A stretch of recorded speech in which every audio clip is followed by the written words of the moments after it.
Thank you. I'm Mr. Lehner, and welcome back to another awesome episode of Mr. Lehner's Math Extravaganza. In today's episode, we're going to take a look at extending the number line. Oh, and don't worry, we're going to have some of your friends, those fractions, in here as well. Let's not waste any more time. Let's get right into it. Taking a look at our number line here. We've thrown in some positive and some negative numbers. Negative numbers are going to go to the left of our number line. Positive numbers are going to go to the right of our number line. It says, place the following on the number line. I have 1/4, negative 1/4, 5/4, 8/4, and negative 4/4. So, when taking a look at my number line here, I got to decide where each one of these is going to fall on the number line. Alright, so let's take a look. I'm going to start and take a look at 1/4 to start. So I'm going to use my sticky note here, and I'm going to look at 1/4. I know that it's a positive number, so it has to be to the right side of the number line. I also know that 1/4 is less than a whole, so it has to be less than 1. It has to fall somewhere in between my line here. How can I break this up? What does 1/4 mean as a fraction? Well, that's right, it's part of a whole, so it's 1 out of 4. I could break this line up into 4 equal parts. There's 1, there's 2, there's 3. So this would be, from here to here, it's 1/4. 2/4 is the same thing as, a half. This would be halfway between 0 and 1. Here's 3/4, here's 4/4. So breaking this up, I know that 1/4 is 1 out of my 4 equal parts here on my number line. Okay, so let's take a look at a couple other even numbers that I have here. I have 8/4, and I also have 5/4. Well, I know if I broke this side up into fourths, from 1 to 2 I can also break up into 4 equal parts. Okay. And again, my lines are not perfect. I'm drawing an estimation. I'm not actually using a ruler to measure these out. Okay, well, if I know that 1 is the same thing as 4/4, well then what's 8/4? Well, 4/4 would be 1. Another 4/4 would be 2 wholes. That would be 8/4. So 8/4 is the same thing as 2. It's the same number as 2. It's a whole number 2. Think of it like if I had 4 pieces of candy, 4 out of 4 would be 1 whole. If I had another 4 pieces out of the next part of candy, I'd have another whole. So 8/4 would be 2 wholes. I also have 5/4. How did I find 5/4 in this one? Well, I know again that 1 is the same as 4/4, so another 4th I'd have to add on. So now 5/4 would go right here because 4/4 is a whole, and another 1/4 would be my 5th fourth, so it'd be here. Another way I can check it is this: 1/4, 2/4, or a half, 3/4, 4/4, 5/4. So I started from 0 and I just counted by fourths, and that's where 5/4 would be. Okay, now we have 2 negative numbers. I know, negative, super scary. How are we ever going to figure out these negative numbers here? Well, you're right. I hear you out there. You guys have good strategies. I can do the same thing for negative 1/4 that I did for positive 1/4. Let's break this up from 0 to negative 1 into 4 equal parts. There's 1/4, there would be 2/4, there would be 3/4. So negative 1/4 would go right here. Now, when looking at my number line, you might notice something.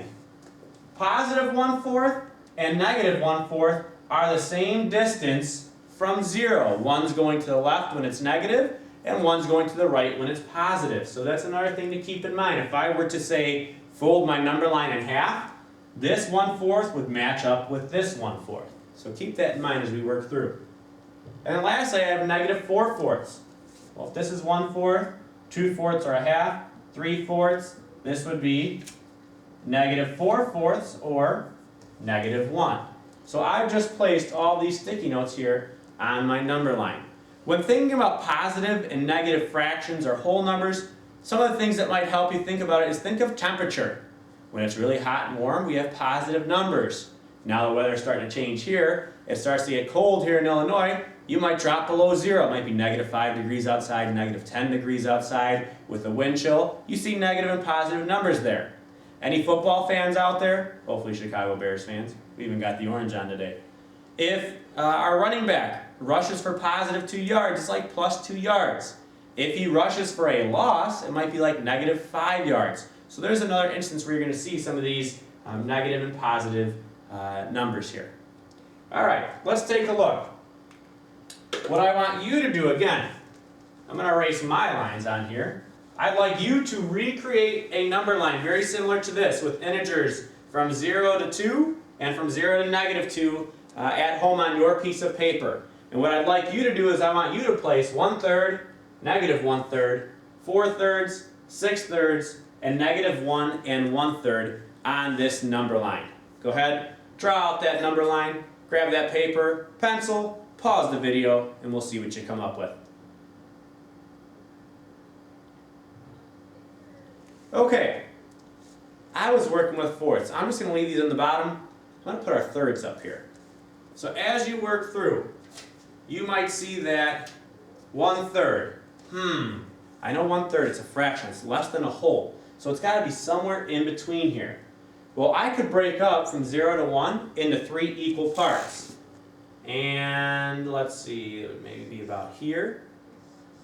And about here. So this would be a third, this is another third, and there's my third third. Again, your lines might not be exact.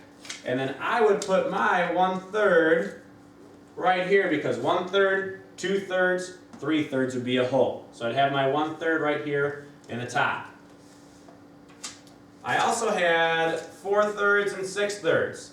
Well, let's figure this out. I know another name for 1 when talking about thirds is 3/3. Remember when I talked about with fourths, another name for 1 was 4/4? Well, it's the same thing, only I'm dividing it up by 3 now. So if this is 3/3, a 4/3 would have to come on this side. So let me break up from 1 to 2 into thirds. Okay, this would be about here and about there. So if I count it again, 1/3, 2/3, 3/3, here's my 4/3, and I've placed 4/3 right about here on my number line. Again, looking at this as being 3/3 is kind of like your benchmark to look at. Okay, 6/3, our next one. I know that 3/3 was a whole, so 6/3 would be the same thing as 2 wholes. 6/3. You've noticed something. Yes, 8/4 and 6/3 are equivalent fractions. They actually name the same number. They're just using different ways to divide it up. So 6/3 and 8/4 are equal. Okay, now we have our negative 1/3 and negative 1 1/3. So I'm going to do the same thing here, or attempt to do the same thing, and break these up into 3 equal parts. 1/3, 2/3, 3/3. It's a negative, so a negative 1/3 would go right about there on my number line. And then lastly, negative 1 1/3. Well, I know that negative 1 is my whole, and I need to break this up into thirds again. So negative 1 is a whole, and then a negative 1/3 would be right here. Again, if I was looking at my numbers here, if you notice, negative 1/3 and 1/3, same thing. They're the same distance apart. You may have also noticed something else. If I look at negative 1 1/3 and positive 4/3, they are at the same exact spot. But they look totally different, right? We call this a mixed number. When you have a whole number in here, negative 1 1/3 is a mixed number. 4/3 is what we call an improper fraction. They're actually the same thing. Saying 4/3 is the same thing as saying 1 1/3. Those name the same number. So they're also the same distance from 0 on our number line.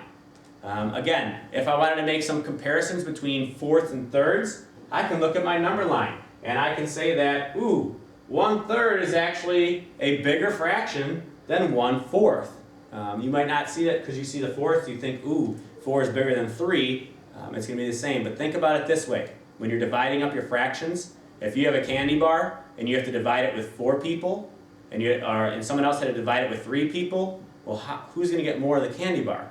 Well, if I only have to share it with 3 people, we're going to get more for each of us, right? If you have to share it for 4 of us, we're going to get less of it. So keep that in mind when looking at your denominators as well. And you can make a lot of conjectures by looking at our number lines. Again, If you didn't come up with it, check where you guys put your fractions, check your improper fractions as well as your mixed numbers. Thank you for tuning into Mr. Lander's Math Extravaganza. As always, we'll see you next time, and go Bears.